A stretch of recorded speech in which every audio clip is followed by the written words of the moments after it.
बुद्ध के जीवन की विलक्षण घटनाओं में सबसे बड़ी घटना वो थी जब उन्होंने अपना राजमहल त्याग दिया था।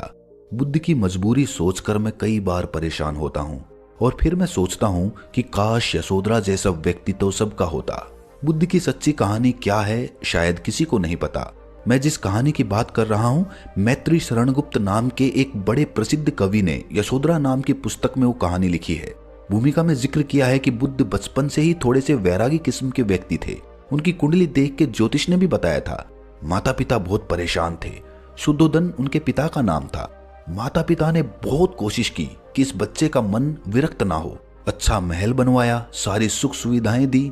जैसे ही बुद्ध थोड़े से किशोरावस्था में आए, उस समय की दुनिया की सबसे खूबसूरत लड़की यशोधरा से उसकी शादी करवा दी। यशोधरा के पिता ने काफी परीक्षाएं ली बुद्ध की और वो सभी परीक्षाओं में पास हुए, तब जाकर शादी हुई।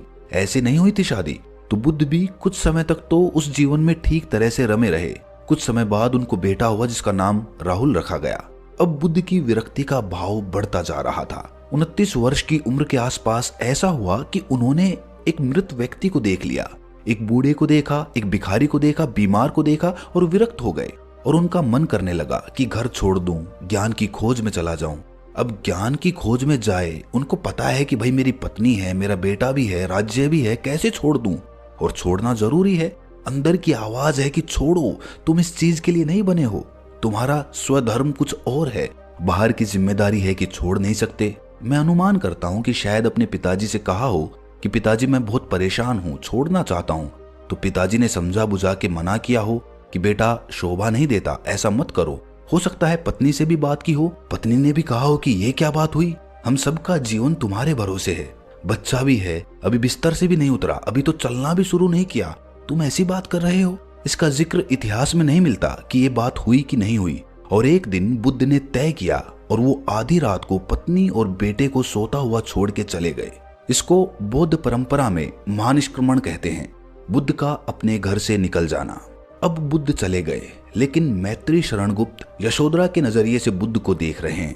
यशोधरा बहुत परेशान है। पति चला गया है, बच्चे का पिता चला गया, मजाक थोड़ी ना है। इधर राजा परेशान है कि उनका उत्तराधिकारी चला गया है। यशोधरा इतनी परेशान है कि बहुत लंबे समय तक छंद आते रहते हैं कि वो कितनी बेचैन है, कितनी परेशान है। लेकिन यशोधरा की सबसे बड़ी परेशानी इस बात से नहीं है कि वो चले गए, इस बात से है कि बिना बताए चले गए, भरोसा नहीं किया और अपनी सहेली से कहती है कि सिद्धि हेतु स्वामी गए। ये गौरव की बात है। मुझे गर्व है कि मेरा पति इतने महान काम के लिए गया है। सिद्धि हेतु स्वामी गए, ये गौरव की बात, पर चोरी चोरी गए, यही किया बड़ा आघात। सखी, अगर वो मुझसे कहकर जाते तो क्या वो मुझको अपने पथ की बाधा पाते? क्या मैं रास्ता रोकती उनका? उसके मन में ये मलाल है कि बिना बताए चले गए। ये भाव उसके मन से मिट नहीं पा रहा है, यही परेशानी है। फिर बुद्ध को ज्ञान मिला।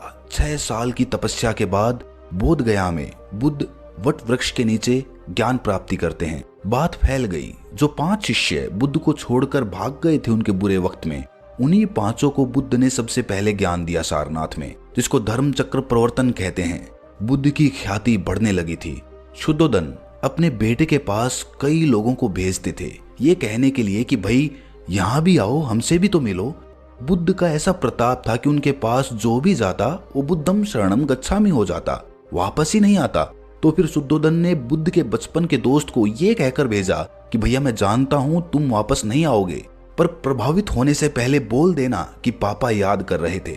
उसने बुद्ध के पास जाकर दीक्षा तो ले ली, लेकिन साथ में अपना वायदा भी निभा दिया। तो बुद्ध ने कहा कि मैं पिताजी के पास अवश्य जाऊंगा।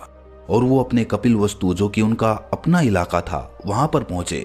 पूरे कपिलवस्तु में नेपाल सिद्ध हर्ष से नेपाल जाएंगे तो नेपाल बॉर्डर पर कपिलवस्तु है। आप भी जाइए उस स्थान पर जहां बुद्ध पैदा हुए थे, बहुत सुंदर स्थान है। तो इसके बाद बुद्ध अपने संघ के साथ रात के समय कपिलवस्तु पहुंचे और एक धर्मशाला में रुके। अब वहां पर हल्ला मच गया कि राजा का बेटा धर्मशाला में। बुद्ध ने कहा कि देखो भाई, मैं राजा का बेटा बनकर नहीं आया हूँ, मैं बुद्ध हूँ, बुद्ध बनकर आया हूँ। सुबह उठकर भिक्षा मांगने लग गए अपने पिता के राज्य में। पिता ने सर पीट लिया कि भाई क्या कर रहे हो। फिर बुद्ध ने सूचना भिजवाई कि मैं बुद्ध हूँ, बेटा हूँ, संयोग से हूँ, ठीक है, मैं आ रहा हूँ मिलने के लिए, पर मैं बुद्ध होकर आया हूँ। मेरी चर्या है, मेरा नियम है, मैं भिक्षा से ही जीवन जीता हूँ। फिर बुद्ध पिताजी से मिलने गए। सबसे मिले भरी सभा में, लेकिन यशोधरा मिलने के लिए वहां पर नहीं पहुंची। उसके मन में दर्द था कि छुप कर क्यों गए, बताकर जा सकते थे। बुद्ध ने पूछा पिता से कि यशोधरा कहाँ है। वो बोले कि वो कह रही है कि अगर बुद्ध मिलना चाहेंगे तो खुद ही मिलने आएंगे, मैं क्यों जाऊंगी मिलने, भाई मेरा भी तो आत्मसम्मान है। बुद्ध मिलने गए। सोचिए, कमरे में यशोधरा बैठी है, राहुल साथ में है। अब राहुल थोड़ा सा बड़ा हो गया है, 6-7 साल का है। बुद्ध यशोधरा से मिल रहे हैं तो आपके मन में आ रहा होगा कि उन्होंने वहां पर माफी मांगी होगी, कहा होगा कि मैं बिना बताए चला गया, इसके लिए मुझे माफ कर दो। लेकिन बुद्ध ने यशोधरा से कहा भिक्षाम देही, यानी कि मुझे भिक्षा दो। और यशोधरा कितनी महान महिला रही होगी, उसने अपने बेटे का हाथ बाप के हाथ में दे दिया। और ऐसा उदाहरण दुनिया के इतिहास में कहीं नहीं मिलता। यशोधरा कहती है कि चलो आखिरकार तुमने झुककर कुछ मांगा तो सही। उसकी जितनी ईगो थी, जितना अहंकार था, सब विलीन हो गया। अपने बेटे का हाथ बुद्ध के हाथ में देते हुए कहती है कि मैं जानती हूं कि तुम महान काम कर रहे हो, और जो तुम महान काम कर रहे हो तो मैं बीच में क्यों आऊंगी। मेरा पति महान काम कर रहा है तो मुझे खुशी होनी चाहिए, और तुम्हारी उस खुशी में मैं पीछे क्यों हटूं। बस मुझे भरोसे में लेकर जाते तो और ज्यादा खुशी होती। दोस्तों, एक पुरानी कहावत है कि नए आयाम हासिल करने के लिए पुराने आयाम छोड़ने होंगे। जब तक हम पुराने स्थान से नहीं हटेंगे तब तक हम नए स्थान पर नहीं पहुंचेंगे। बुद्ध चाहते तो अपने मन की आवाज को दबाकर अपना पूरा जीवन सुखपूर्वक राजमहल में अपने बीवी बच्चों के साथ गुजार सकते थे, लेकिन उनके मन की आवाज इतनी प्रबल थी, उनका स्वधर्म उनके मस्तिष्क पर इतना हावी था कि वो अपने पत्नी और अपने बच्चे को छोड़कर जंगल में तपस्या करने के लिए निकल जाते हैं। और आखिरकार तमाम विपदाएं उनके जीवन में आती रहीं, लेकिन वो पलटकर एक बार भी अपने राजमहल में नहीं पहुंचे। बीच में छोड़कर आ सकते थे कि मुझसे नहीं हुआ, लेकिन उन्होंने जो अपने मन में संकल्प लिया था, उन्हें पता था कि एक बार ये संकल्प पूरा होने के बाद अपने परिवार का ही नहीं हेतु पूरी मानव जाति को मुक्ति का मार्ग दिखला पाएंगे। उनको मुक्ति के मार्ग पर हाथ पकड़कर अपने साथ आगे लेकर चल पाएंगे। और ऐसा हुआ भी। जो भी तथागत गौतम बुद्ध से एक बार मिल लेता था वो बुद्धम शरणम गच्छामि हो जाता था। चाहे वो राजा हो या रंक हो, सब उस संग में एक समान होते थे। और बुद्ध के समय में जितने लोग मुक्ति को प्राप्त हुए, आत्मीय आनंद को प्राप्त हुए, इतने लोग आज तक कभी नहीं हुए। वो एक महान क्रांति थी जो दुनिया को बदल कर चली गई। और इसीलिए आज इतने समय बाद, इतने सालों बाद, बिना कोई चमत्कार दिखाए बुद्ध इतने ज्यादा दुनिया में पूजे जाते हैं। सिर्फ भारत ही नहीं, अपितु चीन, तिब्बत और पश्चिम के कई देश बुद्ध को मानते हैं, उनकी शिक्षाओं का प्रचार प्रसार करते हैं। उन्होंने जो विपश्यना ध्यान विधि बताई, आज पूरी दुनिया में विपश्यना ध्यान के कई केंद्र खुले हुए हैं, जिन्हें हम धम्मसोटा के नाम से जानते हैं, जहां पर मानवता की भलाई के लिए लोगों को सत्य का मार्ग दिखलाया जाता है, उनको वो ध्यान सिखाया जाता है। बुद्ध ने वेद, शास्त्र, बाइबल, कुरान सबकी शिक्षाओं को नकार दिया था। वो उसे ही सत्य मानते थे जो प्रमाणित था, जो सामने था। जो सामने नहीं है, आंखों को दिखाई नहीं दे रहा है, जो प्रत्यक्ष नहीं है, उसको उन्होंने कभी भी सत्य नहीं माना। वो सत्य मानते थे दुख को, दुख की विद्यमानता को। उन्हें पता था कि जीवन में दुख ही एकमात्र सत्य है, और मनुष्य जीवन के दुखों को दूर करने का मार्ग उन्होंने खोज निकाला, जो कि उन्होंने अपने तक ही सीमित नहीं रखा, बल्कि पूरी दुनिया में उसका प्रचार प्रसार किया। सम्राट अशोक का हृदय परिवर्तन होने के बाद उन्होंने बुद्ध की शिक्षाओं को ही अपना लिया, और इसके बाद बुद्ध की शिक्षाओं का प्रचार प्रसार उन्होंने अपने पुत्र व पुत्री के साथ मिलकर पूरी दुनिया में किया।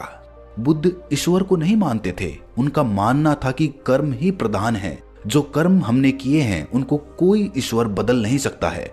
तो फिर ऐसे ईश्वर की पूजा क्यों की जाए जो हमारे कर्मों को बदल ही नहीं सकता। और अगर कर्म ही प्रधान है, कर्मों पे ही सारा भाग्य लिखा होता है, तो फिर भगवान को माना ही क्यों जाए। फिर तो कर्म ही प्रधान हुआ, कर्म की ही पूजा करनी चाहिए। और इसीलिए बौद्ध धर्म आज पूरी दुनिया में सबसे ज्यादा फैला हुआ धर्म माना जाता है। दोस्तों, अगर आपके मन में कुछ प्रश्न है या फिर कुछ बताना चाहते हैं तो कमेंट सेक्शन में जरूर बताएं। हम आपके कमेंट्स को पढ़ने की कोशिश करेंगे और उनका जवाब देने की भी कोशिश करेंगे। और अगर वीडियो अच्छी लगी तो इस चैनल को सब्सक्राइब करके नोटिफिकेशन बेल को जरूर प्रेस करना, क्योंकि तभी आपके पास सबसे पहले वीडियो पहुंचेगी। तो मिलते हैं अगली वीडियो में, तब तक के लिए अपना ख्याल रखें।